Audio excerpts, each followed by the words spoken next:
미국에 지금 한참 뜨고 있는 목사가 하나 있는데 에드 영이라고 하는 젊은 목사입니다. 개척을 했는데 벌써 몇천 명씩 모이는 교회가 됐는데요. 그 목사님이 쓴 글을 하나 보니까 감동적인 글이 있어요.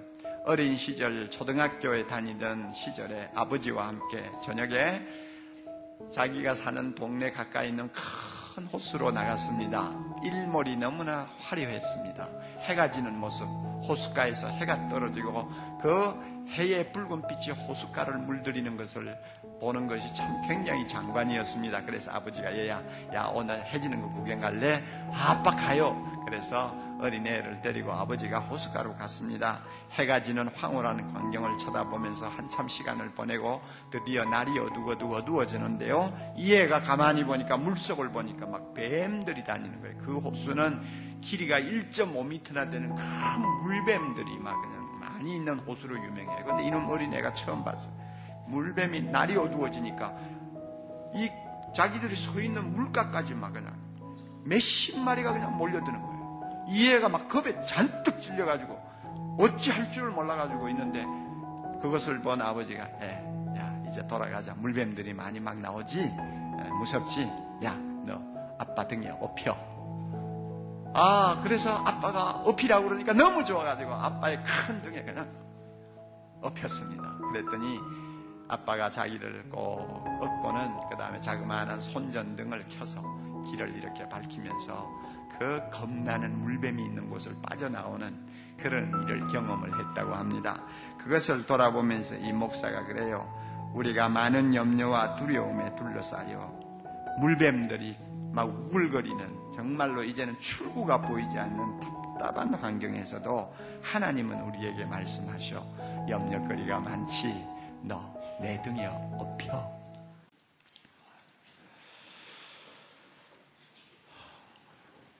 진짜 능력 있는 크리스찬들은 큰 것을 잘해서 능력 있는 크리스찬이 되는 거 아닙니다.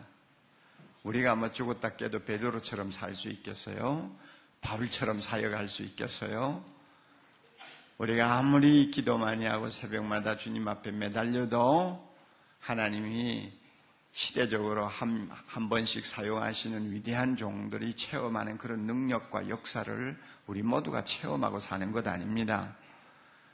하나님은 굵직굵직한 일들은 특별히 선택하신 몇 사람을 이용하셔서 사용하시지만은 진짜 중요하고 본질적인 일은 이름도 빛도 없이 평생 주님 바라보고 사는 평범한 성도들을 통해서 일하십니다. 우리와 같은 사람들을 통해서 일하십니다. 그런데 이 우리라고 하는 평범한 우리 존재들이 세상 사람과 어떤 점에서 다른가? 어떤 점에서 우리는 능력이 있는가? 어떤 점에서 우리는 감동을 줄 수 있는가? 어떤 점에서 우리는 하나님의 이름을 부르는 자다움이 있는가 하는 것은 무슨 대단한 이적 기사를 행하는 데서 나타나는 것도 아니고 누구보다도 기도를 몇 시간씩 더 한다고 하는 데서 나타나는 것이 아니라고 봅니다. 가장 평범한 데서 표가 납니다. 그 평범한 중에 하나가 뭔지 아세요? 염려를 다루는 자세가 다릅니다. 염려를 극복하는 비결을 갖고 사는 데서 그 다른 모습이 나타납니다. 여러분, 우리가 잘 아는 바와 같이 참 세상은 복잡합니다. 복잡하다는 말은 염려거리가 그만큼 산적해 있다는 것입니다. 염려하지 아니하고 하루를 보낼 수 있습니까? 어떻게 보면 사람은 염려하기 위해서 이 세상에 태어난 것 같습니다. 점점 살기가 어려워집니다. 불안해집니다. 전에는 우리 한반도 안에서 그저 내 잘났다 하면은 큰 걱정 없이 살 수 있고, 그 다음에 우리끼리만 그래도 제대로만 하면 먹고 살기에 그렇게 어렵지 않았는데, 이제는 세계화 시대입니다. 자기 나라가 잘 된다고 잘 되는 거 아니에요. 내가 아무리 잘해도 다른 나라 압력에 의해서 우리가 잘하던 것을 다 포기할 수도 있는 거예요. 이제는 경쟁을 해도 우리끼리 경쟁이 아니에요. 한 동네 안에서 경쟁이 아니에요. 지구촌에서 경쟁입니다. 그러니까 얼마나 염려거리가 많이 쌓이는지요. 점점 살기가 불안해지는 것 사실입니다. 가난이 남의 이야기가 아닙니다. 하루아침에 가난해질 수 있어요. 엄청난 질병이 계속 번지고 있습니다. 어제 멀쩡하던 사람이 오늘 갑자기 소망을 잃어버리는 사태들을 우리는 하도 많이 봅니다. 질병이 그냥 만연합니다. 얼마나 길에서는 사고가 빈번하게 일어납니까? 실패라는 것은 옛날에 못난 사람, 특별히 능력이 없는 사람에게만 오는 줄 알았는데 오히려 요즘에는 똑똑하다는 사람이 실패를 많이 한다고 말이에요. 실직에 염려도 많고 자녀들 하나하나 키우면서 보면 애 하나에 염려 주머니가 한 5개는 달려있는 거 보잖아요. 애 둘이면 10개의 염려 주머니를 달고 있는 거예요. 그러니까 그 염려를 누가 다 해야 되느냐? 부모가 다 해야 된다는 거예요. 부모가 다 하면서 자라요.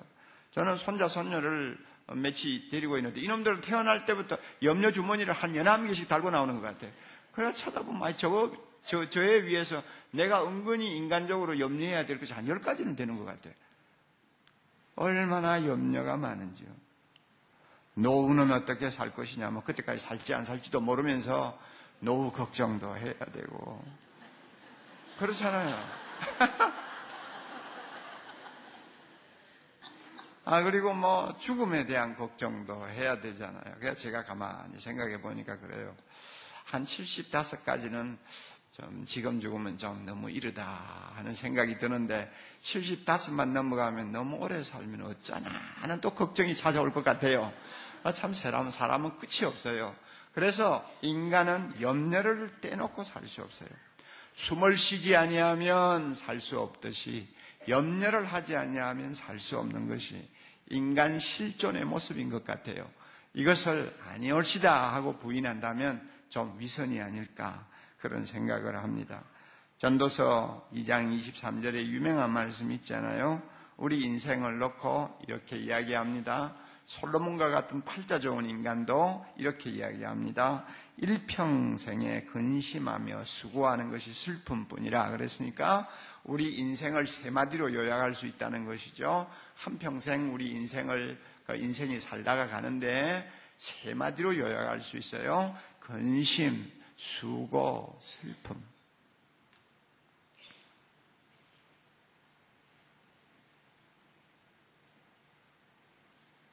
좋으는 분들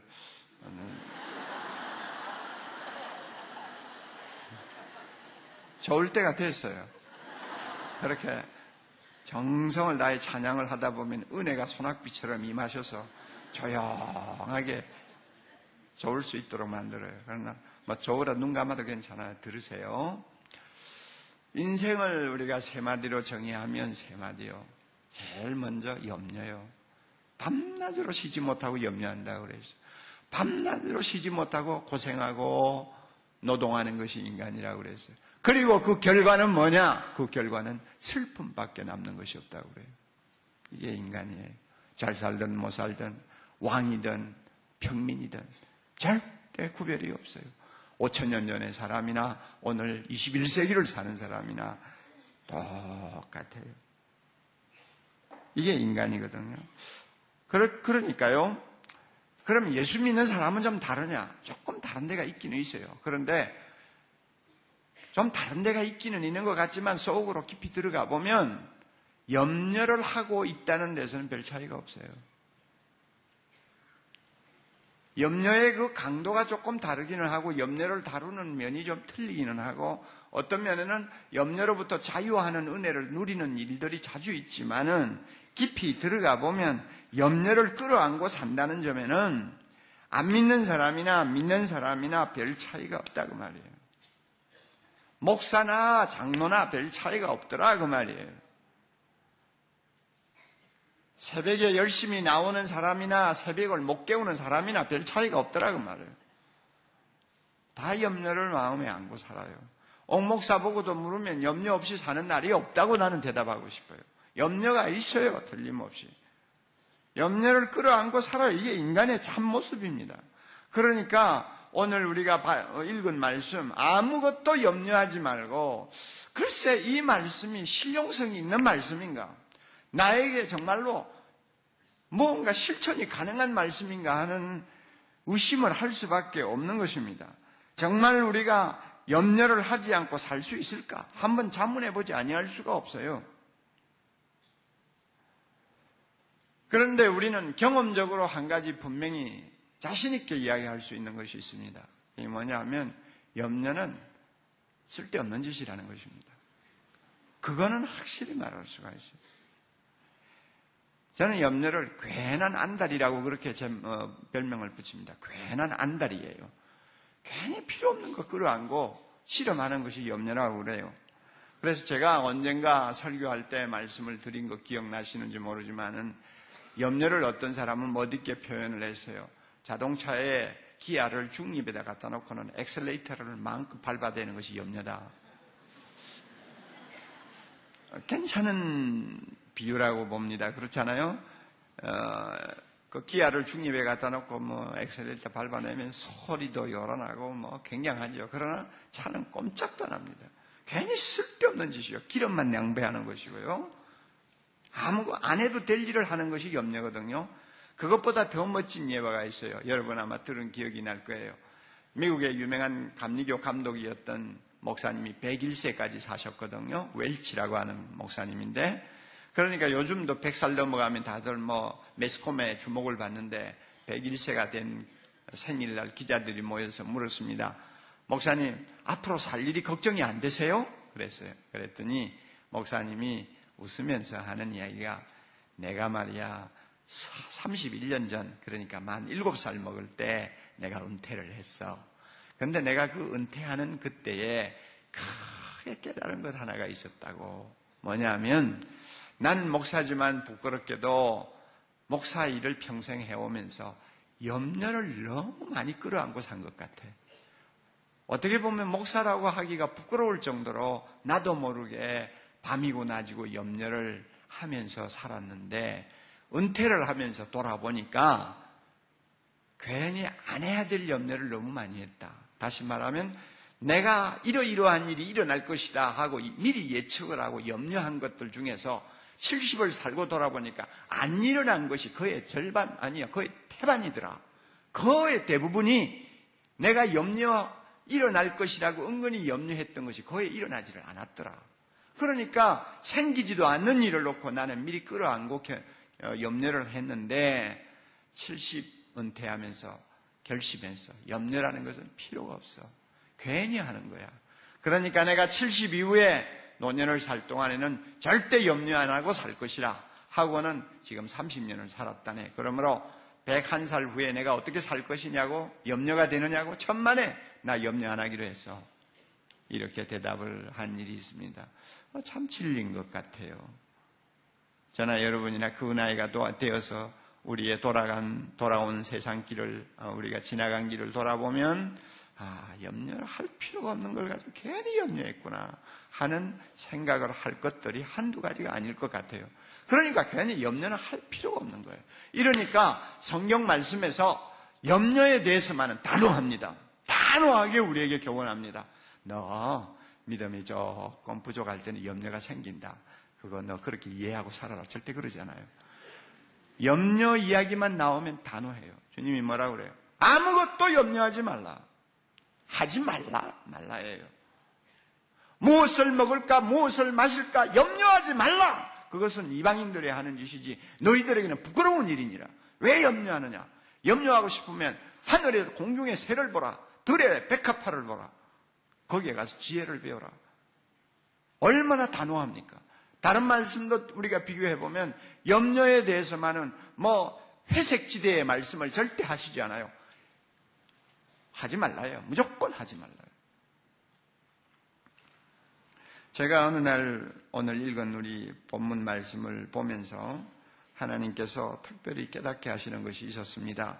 저는 이 말씀은 오래전부터 외우는 말씀이고 저 자신이 자주 마음에 담고 이 말씀 속에 들어있는 은혜의 셈이 무엇인가 하는 것을 자주 묵상하면서 이 은혜를 받기를 소망하던 말씀입니다.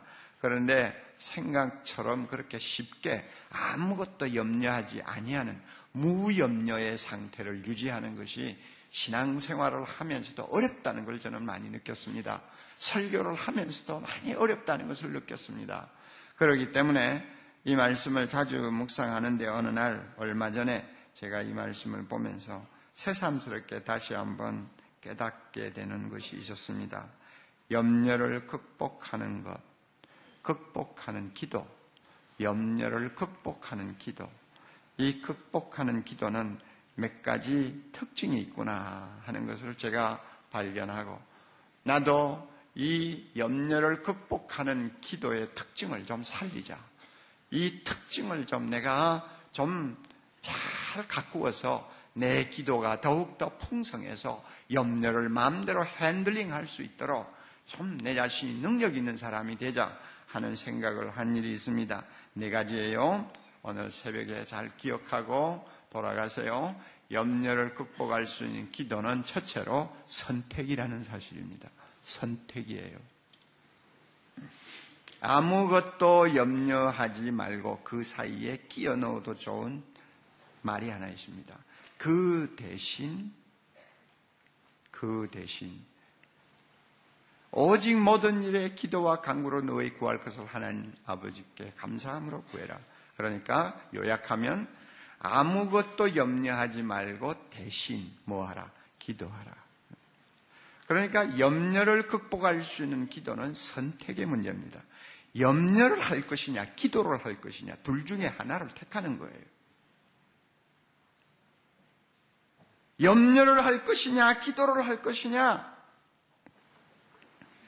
염려를 뿌리치고 내가 기도를 하는 사람이 될 것이냐, 아니면 기도를 뿌리치고 염려를 끌어안고 사는 사람이 될 것이냐, 둘 중에 선택의 문제라 그 말이에요. 이것은 한 번 선택해서 끝나는 것이 아니에요.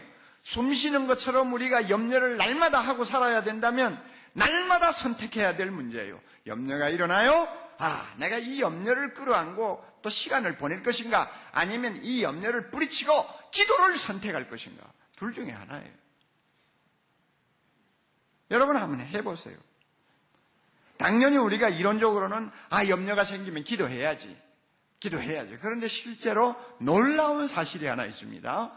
염려가 생길 때일수록 기도하기가 굉장히 어렵다는 것입니다. 한동안 염려에 끌려다니다가 나중에야 정신을 차리고 기도해야지 이러는. 이미 그때는 쓸데없는 것 가지고 염려하다가 진이 다 빠진 때입니다. 그래도 하나님이 불쌍히 여기시고 불쌍히 여겨주셔서 너 기도해라 이건데, 이거는 염려를 다루는 사람의 태도가 아니에요. 처음부터 정확하게 선택을 해야 됩니다. 염려가 옵니까? 이 염려 가지고 실험하지 말자. 기도하자. 염려만 생기면 기도하자. 선택이에요, 선택. 그러니까 둘 중에 하나를 택하면 되는 거니까.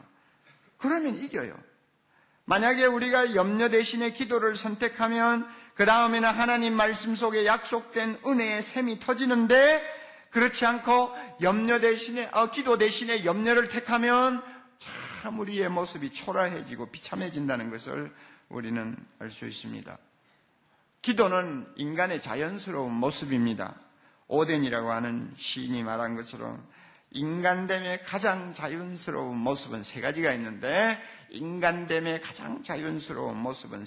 있는데, 일하는 것이고 웃는 것이고 기도하는 것이라고 그랬어요. 이런 것들은 짐승에게 없어요. 인간됨의 가장 자연스러운 모습은 예수를 믿든 안 믿든 모든 사람에게 공통점이에요. 3가지예요. 일하는 거요. 일하는 게 인간 모습 아니에요. 웃는 것이요. 개가 웃는 것 봤어요? 웃는 것이요. 오직 웃음은 인간에게 있는 축복이에요. 그 다음에 기도하는 것이요. 짐승이 기도하는 거 봤어요? 오직 인간만이 기도해요. 그런데 우리는 참 놀랍게도 예수 믿은 다음에 바른 기도, 하나님에게 직접 달려가는 기도, 누구의 도움을 받지 않고 예수 이름만 의지하면 온 천하의 문제를 다 끌어안고 기도해도 될 만한 특권을 가진 사람입니다. 믿습니까? 이게 우리란 말이에요. 이게 제사장 된 우리거든요. 시시콜콜한 것부터 시작해서 큼직큼직한 제목까지 무엇이든지 다 기도할 수 있고, 나 개인의 기도뿐만 아니라 이 천하에 내가 이름도 모르고 얼굴도 본 일이 없는 사람들의 문제까지도 다 하나님 앞에 들고 나가서 기도하면 하나님이 내 기도 들어주신다고 약속하셨습니다. 이 참 예수님 때문에 굉장한 기도의 특권과 기도의 은혜를 우리가 가지고 있는데, 그러므로 우리가 기도를 언제든지 할 수 있는 거예요. 이런 의미에서 기도는 예수의 이름을 신뢰하는 믿음의 행위입니다. 이게 기도 아닙니까? 하나님께서 예수님을 통해서 약속하신 신실한 말씀을 붙들고 주님 앞으로 나가는 것이 기도 아닙니까? 그러므로 기도는 믿음의 행위거든요. 따라서 염려가 옵니다. 염려가 오면 기도할 것이냐, 염려할 것이냐, 이걸 놓고 선택을 해야 될 때 우리로 하여금 선택하게 만드는 이 근본 핵심은 믿음에 있습니다.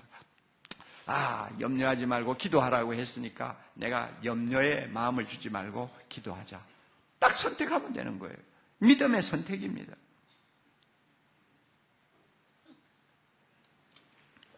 물론 우리가 현실적으로 보면 선택을 한다고 해서 아예 금방 염려를 떨어버리고 기도만 할 수 있다. 그건 아닙니다. 우리의 대부분은 염려 반 기도 반입니다. 맞아요, 안 맞아요? 맞죠? 염려 반 기도 반이죠? 예, 염려 반 기도 반이에요. 나 염려하지 않고 기도만 해야 되겠다 하고 무릎을 꿇고 참 하나님 앞에 엎드렸습니다만 마음 상태는 염려 반 기도 반입니다. 하나님께서 이거는 이해를 하세요. 너 왜 염려 반 기도 반이냐? 기도만 해라. 하나님은 그렇게 요구는 안 하신다고 저는 봅니다. 우리가 인간임을 잘 아니까. 그러나 염려 반 기도 반이라도 우리가 기도하겠다고 선택하고 무릎을 꿇으면 그때부터는 내 마음에 염려 반 기도 반이 있어도 하나님은 우리를 기도하는 사람으로 봐두시는 줄을 믿습니다. 그러니까 여러분이 이제부터 실천을 하시라고요. 헨리 나우엔이 여러분 잘 아시는 분이죠. 이런 말을 했어요.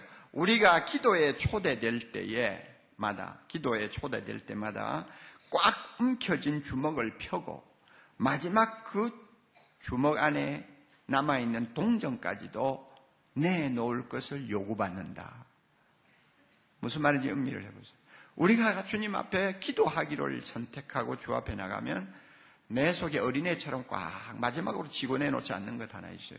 동전일 수도 있습니다. 이 동전까지도 손을 펴고 내놔야 된다고. 무슨 말이냐?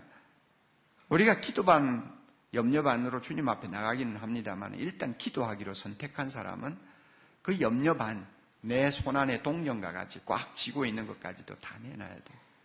다 내놓고 기도해야 됩니다. 그걸 내놓고 기도해야지 움켜쥐고 기도하면 안 됩니다. 그러므로 일단 염려가 될 때 기도하기를 선택한 사람은 마음에 있는 모든 염려까지도 주님에게 다 내놓고 기도하는 사람이 됩니다. 이 기도를 하나님이 들으십니다. 할렐루야. 제가 해보니까 진리입니다. 그러니까 선택이 어렵지. 일단 선택만 바로 하면 염려는 반드시 이깁니다. 할렐루야. 염려와 기도 둘 중에 어느 걸 선택할 것이냐를 놓고 처음에 선택하기가 어렵지. 기도하기로 작정해버리고 정말로 내 마음에 있는 동전과 같은 염려거리까지도 다 내놓고 하나님 앞에 기도하기로 작심하면 그 다음에 놀라운 거 있어요. 염려가 맥을 못 춘다는 것입니다. 분명히 하나님께서는 염려를 극복하시는 은혜를 주시더라 그 말입니다. 여러분 이제 실천하세요. 여러분이 아무리 특세 20일 아니고 100일을 했다고 해도 집에 돌아가서 염려하느라고 멍해가 앉아있으면 그건 막 끝나는 거예요. 그게 무슨 의미가 있어요? 가장 초보적인 문제마저도 해결 못하는 사람이 여러분 기도 많이 한다고 엄청차 해도 의미가 없어요. 기도 많이 하는 사람은 초보적이고 남의 눈에 띄지 않는 것부터 잘 다루는 능력이 생깁니다. 이거 염려라는 쥐새끼를 잡아야 돼요. 바로 해요. 네. 이것도 못 잡으면서 날마다 이러고 있으면 되죠. 이 염려라는 쥐새끼를 잡고 다 염려가 올 때마다 기도하자 해버리면 우리 기도도 능력이 있어지고 기도도 쉬지 않고 하게 되고 기도를 통해서 은혜도 체험하고 우리 성도들이 그렇게 되기를 바랍니다. 이제 두 번째로 우리가 기억해야 될 원칙이 있습니다. 기도는 발견입니다. 염려를 극복하는 기도는 발견이에요. 성경 말씀 보면 너희 구할 것을 감사함으로 하나님께 아뢰라. 지금 염려가 되어서 기도하는데 감사하고 뭐가 어울립니까? 감사거리가 눈에 들어올 것 같아요? 우리가 이론적으로 볼 때는 그것은 하나의 보기 좋은 수식어지 실제로는 의미가 없는 말씀처럼 보입니다. 지금 염려를 끌어안고 하나님 앞에 무릎을 꿇었는데 거기에 무슨 감사가 따라올 수 있어요? 그런데 참 기가 막힌 사실이 있습니다. 우리가 염려가 되어서 주님 앞에 나와 정말로 염려 반 기도 반 하나님 앞에 매달리는 시간인데 기도를 하다 보면 하나님께서 눈을 감기 전에는 보이지 않던 감사거리를 하나씩 발견하게 하는 은혜가 있다는 것입니다. 그래서 사실은 주십시오. 이거 해결해 주세요. 하나님 이거 너무 걱정스러워요. 이것이 해결되지 않으면 우리 집안이 잘못됩니다. 도와주세요. 하고 매달리며 기도하다가 나도 모르게 감사하는 사람으로 바뀝니다. 모든 것이 주시옵소서 이 기도를 할 것 같은데 그 기도를 하려고 막상 머리를 숙이고 보니까 그동안 내가 너무 받았는데도 감사를 못한 것이 많구나. 내가 지금 몸이 아파서 주님 앞에 이게 뭐 나쁜 병이 있지 않을까 걱정도 되고 그래서 하나님 앞에 기도한다고 합시다. 기도하면 야 하나님이 눈을 열어서 너 병 고쳐달라는 기도도 중요하지만 그것보다 너 감사할 것이 너무 많다는 생각 안 드니? 너 지금 나이 60까지 이만큼 산 것만 해도 얼마나 감사할 일이냐. 어? 네 자녀 아직 장가 시집은 안 보냈지만 그래도 고등학교 대학을 졸업할 때까지 너 건강하게 자녀 양육할 수 있도록 은혜 준 건 누구냐? 이 못된 자식. 감사부터 해. 아, 주님 맞습니다. 정말 이제 죽어도 괜찮아요. 제가 참 중요한 일은 다 했다고 생각합니다. 하나님 지금까지 살려두시고 사지를 움직여서 이렇게 참 정상적으로 사람 대우받으면서 살게 해주신 거 감사합니다. 나도 모르게 달라고 염려 때문에 기도하려다가 감사하는 사람이 되버려요. 이게 발견이거든요. 발견이에요. 그래서요. 기도는 놀랍게도 감사를 발견하는 만원경 역할을 하고요. 멀리 있어서 감사할 것 같이 보이지 않던 것을 가까이 끌어당겨서 감사하게 만들어요. 기도는 현미경처럼 너무 작아서 감사할 거리도 못 된다고 생각되던 것을 큼직하게 키워서 그것 가지고 나도 모르게 감사하지 않으면 안 되도록 만드는 것이 기도입니다. 그래서 염려가 찾아올 때 기도하기로 선택했으니까 그렇게 선택하고 골방에 들어가 무릎을 꿇었더니 나도 모르게 하나님 앞에 감사하는 사람으로 바뀌더라고 말입니다. 그런데 이렇게 감사하는 기도가 가슴에 가득한 사람에게는 염려가 설 땅을 잃어버립니다. 내 입에서 감사가 나오는데 무슨 염려가 그 사람을 끌고 다니면서 괴롭히겠어요. 골로새 4장 2절 기도를 항상 힘쓰고 기도에 감사함으로 깨어 있으라. 기도에 항상 힘써야 되는데 어떤 기도에 힘써야 되느냐? 감사하는 기도를 힘쓰라 그 말이요. 기도를 감사함으로 하라 그 말이에요. 이게 진리입니다. 우리나라에 시인으로서 널리 알려져 있는 어느 유명한 시인이 수녀가 이런 기도를 했어요. 더 많이 감사하기 위해서 기도하자. 더 깊이 사랑하기 위해서 기도하자. 이제 무엇을 자꾸 달라고 보채기만 하는 기도는 그만하자고 나는 마음먹었다. 누구나 다 기도 많이 하다가 보면 이런 생각을 하게 됩니다. 염려거리를 끌어안고 주님 앞에 나왔습니다마는 막상 주님 앞에 엎드려 보니 달라고 하는 것은 너무 체면이 없고 너무 감사거리가 많은데 내가 하나님 앞에 감사를 못했구나. 지금이라도 감사부터 먼저 하자 하는 사람으로 바뀌어버립니다. 이게 정상적으로 기도하는 사람의 자세예요.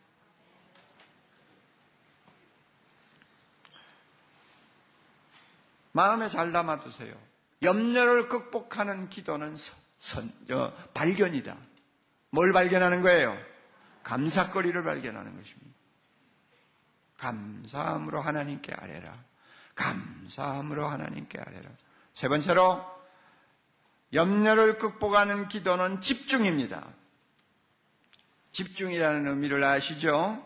오늘 우리가 읽은 본문 보면 세 가지 말을 강조하고 있습니다. 너희 기도하라, 간구하라, 아뢰라 하는 말씀이 계속 나오죠. 간구라는 말이 나오고 기도라는 말이 나오고 아뢰라는 말이 나오고, 사실 똑같은 이야기 아닙니까? 똑같은 말을 세 번이나 연속으로 반복하는 것은, 이것은 집중을 가르치고 강조를 가르칩니다. 기도라는 것은 집중하는 것임을 여러분이 아셔야 됩니다.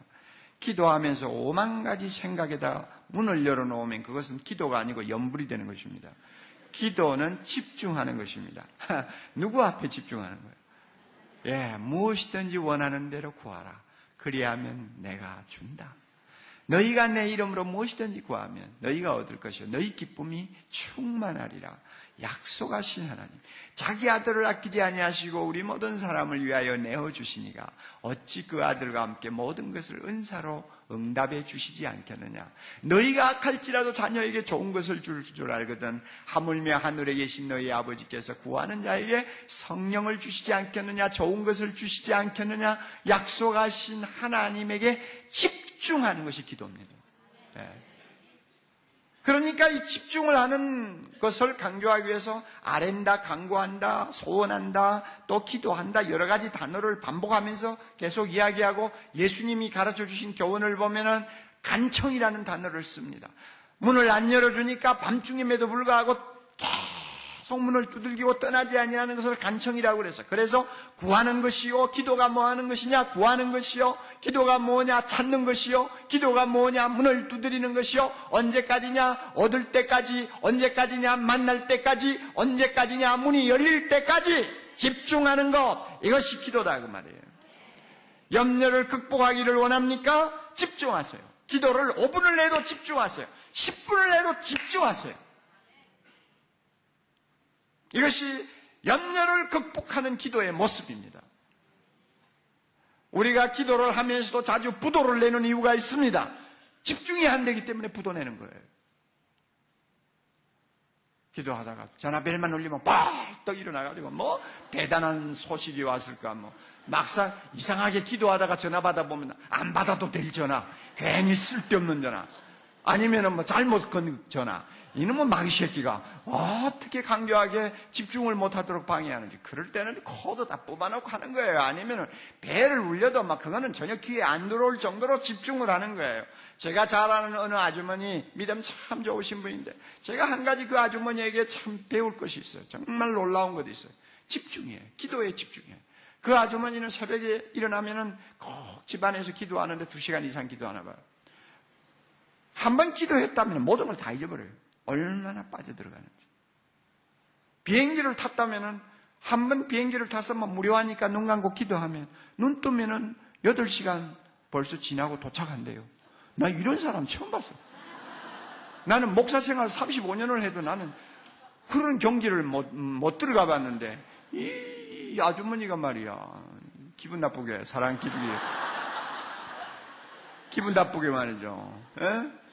그것도 좀 계급에 따라서 목사에게는 집중을 해도 한 20시간 할 수 있는 은혜를 주시고, 하나님 좀 그랬으면 좋겠는데, 이 거꾸로 밑에 있는 사람이 눈 감았다 하면은 막 주님에게 홀랑 빠져가지고 막 5시간도 좋고 2시간도, 목사는 그저 30분 기도하고 나면 일어났다 앉았다 일어났다 앉았다 이래가지고는 안 되지. 근데 하나님께서는요, 직분 따라서 무슨 은혜를 주시는 것 같지 않아요.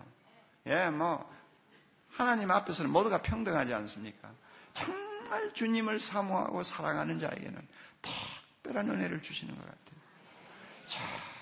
정말 주님만을 바라보고 믿음의 주에 온전케 하시는 주님만을 바라보고 매달리는 사람에게는 기도 안에서 완전히 변화산의 체험을 하도록 만드는 것 같아요. 이게 집중이거든요.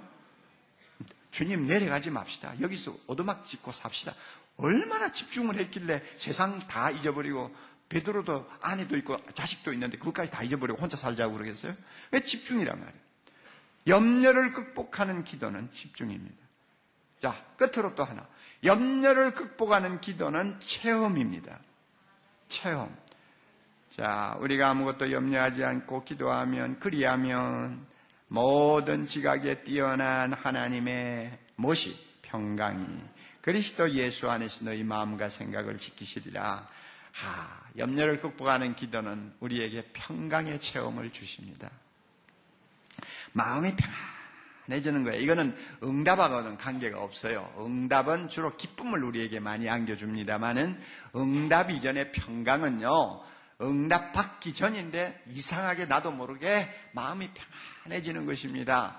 이것은 참 신비에 가까운 거예요. 그래서 지각에 뛰어난 평강이라고 그럽니다. 지각에 뛰어난 평강이라는 것은 설명을 할 수가 없어요. 희한하다, 신기하다. 논리적으로 우리가 뭐 이렇다고 어떻게 말을 할 수가 없어요. 희한한 거예요. 염려 때문에 가슴에 염려를 끌어안고 주님 보좌 앞으로 나가서 기도하면서 집중하면서 감사하면서 하나님 앞에 매달렸는데 기도하다가 보니까 이 마음이 이상하게 편안해지는 거예요. 이것은 기분이 아니에요. 기분은요, 상황이 바뀌면 금방 없어져 버리는 것입니다. 여러분, 염려 때문에 기도하고 나서 30분 기도하고 나왔다고 해서 염려거리가 다 해결되는 것은 하나도 없다는 거 잘 아시잖아요. 하나님이 응답하시는 방법은 여러 가지이기 때문에 내가 원하는 식으로 응답이 안 옵니다. 그러니까 한동안은 아무리 기도해도 염려거리가 남아있을 수가 있어요. 그럼에도 불구하고 놀라운 사실은 내 마음이 편안하다 그거예요. 이게 지각에 뛰어난 평강입니다. 이건 체험적인 것입니다. 기분이면 금방 날아가 버립니다. 기분이면 금방 날아요. 기분이 아니에요. 기분이 아니고 하나님이 주시는 특별한 은혜입니다. 내 마음이 평안한 거예요. 남편이 실직을 당해 있어요. 오늘도 아침에 나갔습니다만 무슨 직장을 얻어올 것이라고 보장 못해요. 그럼에도 불구하고 하나님이 우리와 함께 하시고 하나님이 내 기도를 들어주고 계시니까 잘해주실 것이다 하는 이상한 배짱이 생겨가지고 마음이 편안한 거예요. 할렐루야. 이러면 사는 것 아니요. 이러면 사는 거죠.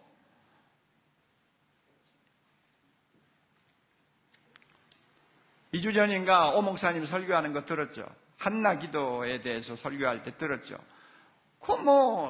성막에 와가지고 열심히 기도하고 갔죠. 처음 하는 기도가 아니죠. 여러 번 했던 기도지요. 해마다 했던 기도지요. 그럼에도 불구하고 마침 그때는 엘리 제사장이 보는 앞에서 그저 큰 소리도 못하고 중얼중얼 하면서 열심히 기도하고 돌아갔는데 하나님이 놀라운 체험을 주셨어요. 마음의 평안. 그러니까 집에 돌아가자마자 얼굴에 무엇이 없었더라? 수색이 없었더라. 그게 평안이에요. 그거는 신비한 거예요. 조금 전에 아마 오 목사님하고 내하고 좀 통했던 것 같아요. 찬송가 470장이 그거 아니에요. 내 영혼 평안해 평안해. 그게 아무나 부르는 찬송가입니까? 아무나 뭣도 모르고 부르면 이거는 이상한 유행가고요. 정말 우리가 부르는 이유가 있어요. 염려거리가 많은데도 정말로 주님 앞에 기도하기를 선택하고 기도하다가 감사거리를 발견하면서 감사하는 사람이 되고 그래서 기도에 집중하다 보니까 주님께서 응답 이전에 아페타이저로 내 마음에 평안을 주시더라고 말이에요. 그래서 내 영혼 평안해, 내 영혼 평안해요. 미국에 지금 한참 뜨고 있는 목사가 하나 있는데 에드 영이라고 하는 젊은 목사입니다. 개척을 했는데 벌써 몇천 명씩 모이는 교회가 됐는데요. 그 목사님이 쓴 글을 하나 보니까 감동적인 글이 있어요. 어린 시절 초등학교에 다니던 시절에 아버지와 함께 저녁에 자기가 사는 동네 가까이 있는 큰 호수로 나갔습니다. 일몰이 너무나 화려했습니다. 해가 지는 모습, 호숫가에서 해가 떨어지고 그 해의 붉은 빛이 호숫가를 물들이는 것을 보는 것이 참 굉장히 장관이었습니다. 그래서 아버지가 얘야 오늘 해 지는 거 구경 갈래? 아빠 가요. 그래서 어린애를 데리고 아버지가 호숫가로 갔습니다. 해가 지는 황홀한 광경을 쳐다보면서 한참 시간을 보내고 드디어 날이 어두워지는데요. 이 애가 가만히 보니까 물속을 보니까 막 뱀들이 다니는 거예요. 그 호수는 길이가 1.5m나 되는 큰 물뱀들이 막 그냥 많이 있는 호수로 유명해요. 그런데 이놈 어린애가 처음 봤어요. 물뱀이 날이 어두워지니까 이 자기들이 서 있는 물가까지 막 그냥 몇십 마리가 그냥 몰려드는 거예요. 이 애가 막 겁에 잔뜩 질려가지고 어찌할 줄을 몰라가지고 있는데 그것을 본 아버지가 야 이제 돌아가자. 물뱀들이 많이 막 나오지? 무섭지? 야 너 아빠 등에 업혀. 그래서 아빠가 업히라고 그러니까 너무 좋아가지고 아빠의 큰 등에 그냥 엎혔습니다. 그랬더니 아빠가 자기를 꼭 업고는 그 다음에 자그마한 손전등을 켜서 길을 이렇게 밝히면서 그 겁나는 물뱀이 있는 곳을 빠져나오는 그런 일을 경험을 했다고 합니다. 그것을 돌아보면서 이 목사가 그래요. 우리가 많은 염려와 두려움에 둘러싸여 물뱀들이 막 우글거리는 정말로 이제는 출구가 보이지 않는 답답한 환경에서도 하나님은 우리에게 말씀하셔. 염려거리가 많지. 너 내 등에 업혀. 기도는 뭐냐? 하나님의 등에 업히는 것입니다. 하나님의 등에 업혀. 그러면 하나님의 등에 업히기만 한다면 물뱀도 그대로 있어요. 아직도 무서워요. 그렇지만은 마음의 어린아이의 마음에 무엇이 찾아왔을까요? 평안함이 찾아오죠. 편안해져요. 겁이 없어졌어요. 이제는 두려움이 없어요. 염려가 나를 핥히고 찢지를 못해요. 내 마음이 하나님이 주시는 평강으로 가득 차는 것입니다. 여러분, 염려를 극복하는 기도는 하나님의 등에 업히는 체험인 것을 믿으시기 바랍니다. 이런 평안을 우리가 소유하게 되면 아무리 염려가 많아서 숨쉬듯이 염려를 참 끌어안고 살아야 되는 세상이라 할지라도 우리는 염려를 다룰 수가 있습니다. 염려를 극복할 수가 있습니다. 우리는 얼마든지 염려를 이기고 하나님으로부터 응답을 받으면서 살 수 있습니다. 우리 오 목사님이 자주 이야기하듯이 해같이 빛나는 환한 얼굴을 하고 세상을 살 수 있습니다. 맨날 그래도 염려에게 찌들린 사람은 해가 아니라 그는 형편없는 얼굴이에요. 그러나 염려로부터 우리가 해방받을 수 있으면 얼굴이 해와 같이 빛날 수 있습니다. 맞아요? 결론 짓습니다. 자, 염려를 극복하는 기도. 첫째는 선택이다. 네. 둘째는 발견이다. 셋째는 집중이다. 넷째는 체험이다. 이걸 여러분 곧 간단한 단어를 마음에 딱 담고 집에 가서 빌립보서 4장 6절 7절 말씀을 다시 한번 음미해 보세요. 아, 진리구나 하는 것을 깨닫게 되면 그때부터 여러분은 이제 실천할 것입니다. 여러분, 조지 뮬러가 이런 말을 했죠. 염려의 시작은 믿음의 끝이다. 믿음의 시작은 염려의 끝이다. 저는 이 말을 바꾸어서 이렇게 말하고 싶어요. 기도의 시작은 염려의 끝이다. 따라하세요. 기도의 시작은 염려의 끝이다. 염려의 시작은 다 같이 기도의 끝이다. 그러니까 염려했습니까? 염려합니까? 염려만 합니까? 기도가 끝나요. 그러나 기도합니까? 염려가 끝나요. 할렐루야. 예, 이래서 우리 모두가 염려 많은 세상이지만은 염려를 극복하고 염려를 이기고 염려를 통해 더 많은 은혜를 우리가 체험하면서 사는 신나는 정말 우리 얼굴에 해와 같이 빛나는 사랑의 교회 성도들, 또 사랑의 교회 성도가 아닐지라도 우리 다 같이 예수님을 믿는 여러분들 모두가 되시기를 바랍니다.